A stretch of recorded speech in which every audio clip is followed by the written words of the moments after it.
এই যে মীর শাহ আলম, আগে ছিল কি যেন সিলভার গিয়াসউদ্দিন আল মামুন, এই ধরনের একটা উশৃঙ্খল যুবকের একটা গ্যাং আছে বাংলাদেশে। এই গ্যাংটা এত শৃঙ্খল বেহায়াপনা করছে যে খালেদা জিয়া বাধ্য হয়ে তাদেরকে বিদেশে পাঠাতে হয়েছে যে তুমি যদি আমার দেশে থাকো তাহলে আমার প্রধানমন্ত্রীত্ব যাবে, এবং সাথে সাথে যে মান সম্মান তোমার বাপের এবং তোমার মায়ের এটা দুঃসাত হবে।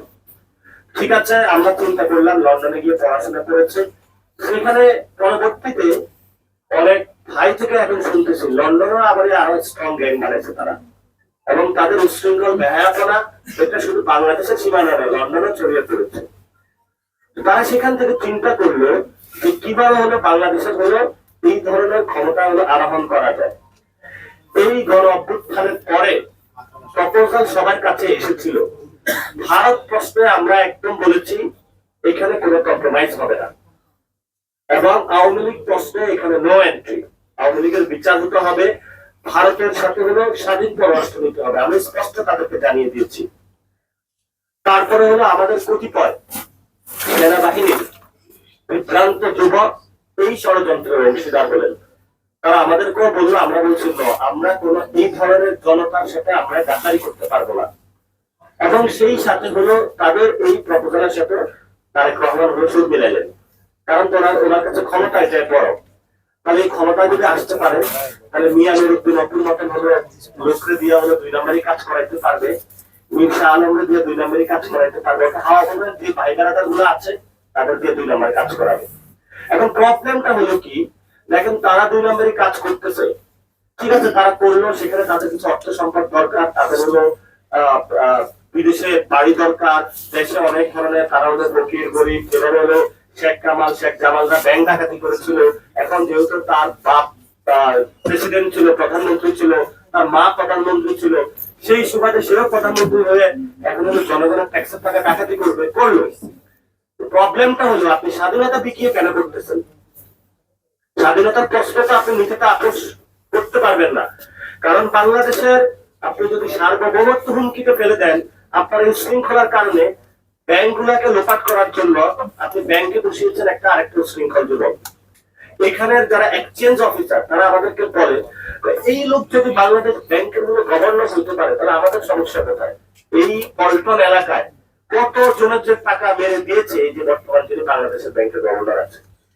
আমি যেটা আপনাকে বলতে চাচ্ছি, বাংলাদেশের যে দলটা আছে তারা যেখানে সার্বভৌমত্বকে ডিফেন্ডার হওয়ার কথা জাতীয়তাবাদী বলে, তারা উল্টো এই শব্দকে ব্যবহার করে বাংলাদেশের স্বার্থকে সার্বভৌমত্বকে জলাঞ্জলি দিয়ে দিচ্ছে।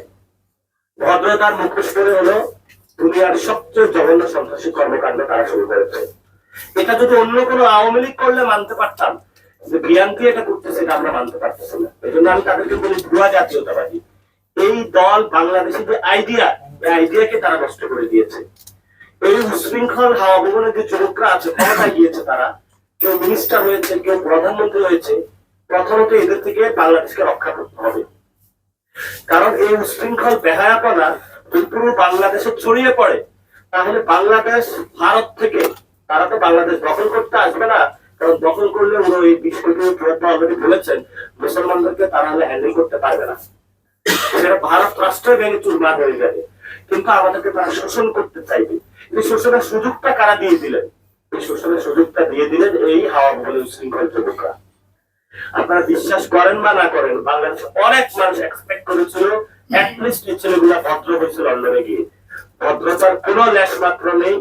31 দফা দিয়েছিল, সেটারও কোনো চিন্তা ভাবনা নাই। ওই যে ভাইরা তো 31 দফা ছিল, সেখানে ওই সময় একটি কথা ছিল যে শেখ হাসিনার সরকার পতন হবে 31 দফার ভিত্তিতে, এটা আমরা বাস্তবায়ন করবো। তাহলে সে 31 দফা কেন বাস্তবায়ন হলো না? আপনি বললেন 75% মানুষ ভোট দিয়েছে হাবতে, আপনি সংস্কার বাস্তবায়ন করলেন না। এখন ইনস্টিটিউট গুলো যদি ঠিক না করেন, স্বরাষ্ট্র মন্ত্রণালয় যদি ঠিক না করেন, স্বাধীন যদি ফরেন আমাদের পলিসি না নেন, এবং আমাদের বিজেপিকে যদি শক্তিশালী না করেন, সীমান্তের মানুষের কান্নাটা এটা যদি সবার সামনে তুলে না করেন, ইন্টারন্যাশনালি যদি ভারতকে কোর্টে না নিয়ে যান, সীমান্তে কতগুলো হত্যাকাণ্ড হয়েছে সে ডাটাটা আপনি এক্সপোজ না করেন, তাহলে ভাই আপনার এই জাতীয়তাবাদী দিয়ে প্রথম বাংলাদেশ আমার শেষ বাংলাদেশ আমার এই ধরনের ভণ্ডামিতে বাংলাদেশের মানুষ মেনে নেবে না।